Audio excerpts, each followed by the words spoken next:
iOS 18 Beta 2 is here, and while we only saw the official release of the beta earlier in June, so to say the least, I am very surprised to see this revision this early on, since it hasn't even been a full month since the initial release. Now, this version of iOS is still in beta, so stability isn't at an all-time high, but it looks like with this update, we can expect to see improvements to features to now make our experience of using iOS 18 beta a little bit better than before. In this video, we're going to talk about everything that is new so far and give some insights as to what it has been like to use these features so far in their current state. Welcome back everyone to the Wondershare Dr.Fone channel. My name is Francisco, and today we're going to focus on everything that is new with iOS 18 Beta 2. This is more so going to serve as a greater incentive to sign up for the beta if you haven't already, but of course if you are currently on iOS 18 Beta 1, then I do still recommend that you update to the latest version of the beta to continue testing these features as they continue to get improved. Now with that said, let's go ahead and dive right into the video.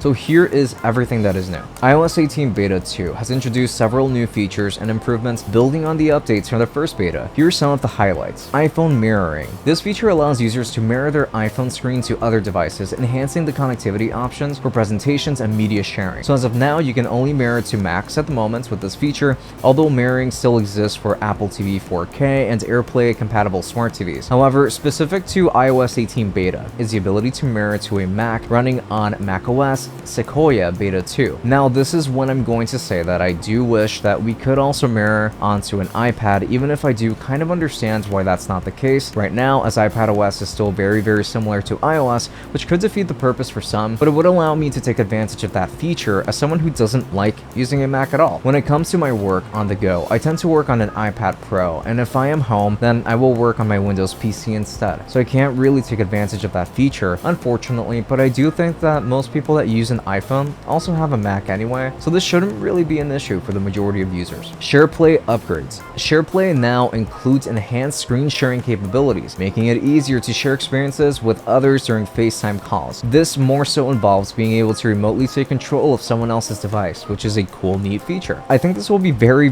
useful when it comes to doing things like helping an older person access certain features and showing them how to do different things on your device. This was the immediate use case that popped into my brain because I remember how just a few months ago, I had a situation where I needed someone to send me their location, but she had no idea how, even after sending screenshots and screen sharing my own display to show them how to do it. Something like this will come in handy big time when it does release in full throttle. RCS messaging. This beta introduces support for rich communication services, or RCS, allowing for more advanced messaging features when communicating with Android users. I think this is a great thing because I still have friends and family that much prefer using Android, so being able to use special messaging features with them is definitely welcome. It pretty much has a lot of the same features as iMessage, but you can access these with Android. Now, it's not exactly the same, but you can still do things like high-resolution media transfer, which I remember was a huge deal for me before. So if you want to send someone a picture or video when they will receive it in high resolution, Android has already had this feature for some time, but like always, we're getting things late in iOS. It's how things have quite literally always been, so we have to deal with that fact. But it does work well so far, and I think lots of people will benefit from this feature as I get to from time to time. Improved Siri audio. Siri now offers better audio quality when connected to a car via Bluetooth, providing clearer voice interactions while driving. Honestly, I haven't really noticed this one too well. I always felt like the audio was totally fine when I would use Siri in my car, but now when I do recall my experiences and I connect a different device that doesn't have a new version of the beta installed yet, I can notice a small difference. But really, I just think that most people might just think that Siri got a little louder while driving. Either way, it's still a welcome addition for sure, and I'm sure that there still will be people that will notice it. System-wide translation. Users can now translate text directly from any app, which streamlines the process or understanding foreign languages within various contexts. This is probably one of the coolest things to come about, in my opinion. It's not often that I visit a site with text in a different language, but sometimes I do come across it when looking at information for a game that is only releasing in Japan right now, but I want to see what info we've got on the game. This allows me to just translate everything in sight, which allows me to catch up with my news perfectly fine. I really appreciate this feature for the small details for sure. Verification methods in Wallet app. The Wallet app now includes a feature that allows users to take a live photo to verify IDs aimed at reducing fraud. Basically what this means is that someone can take a live photo which captures the moments before and after a picture is taken, which will help in verifying the authenticity of the picture taken of the ID, circumventing any attempts at using photo editing apps to create an ID through a still image. I think this is actually a very smart implementation and something that many people probably won't appreciate right off the bat, but it will come up for some people. This really should help when it comes to keeping your things secure so that not everyone can gain access to your stuff. Enhance home screen customization. The new beta includes larger home screen icons and additional options for customizing the layout and appearance of the home screen. Beyond what we already got in iOS 18 Beta 1, we can pretty much just change the size of icons,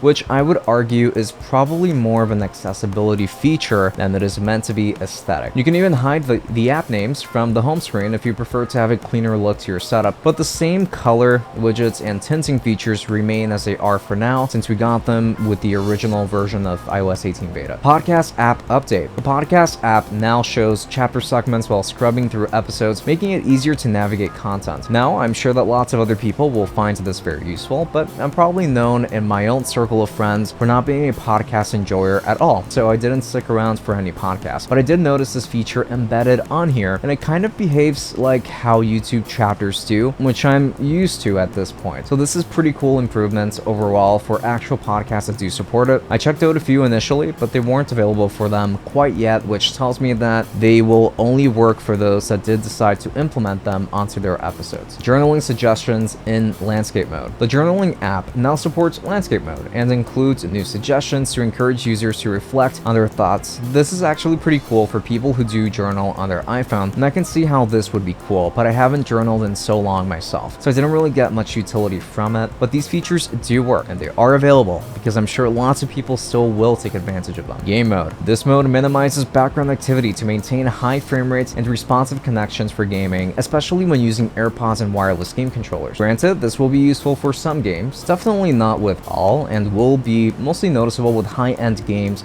like Genshin Impact, because this should allow your iPhone to have improved performance and will be able to sustain higher frame rates during longer periods of time. And the fact that it works also when it detects that you have your AirPods on means that it will detect that you probably want to have a more dedicated gaming experience, which is really cool. Granted, these features, along with numerous bug fixes and performance improvements, mark significant enhancements in the user experience for iOS 18 beta testers. Now, the public beta is expected to be released in July, with the final public release planned for the fall. Thank you so much for watching this video all the way up until the very end, and we do hope that all the information here has been useful to you. Leave us a like if you liked this video, and comment any of your thoughts and questions down in the comments section. And of course, like always, please make sure to subscribe to our channel for more content just like this, and hit the notification bell to stay updated when a new video comes out. Until next time, have a great rest of the day.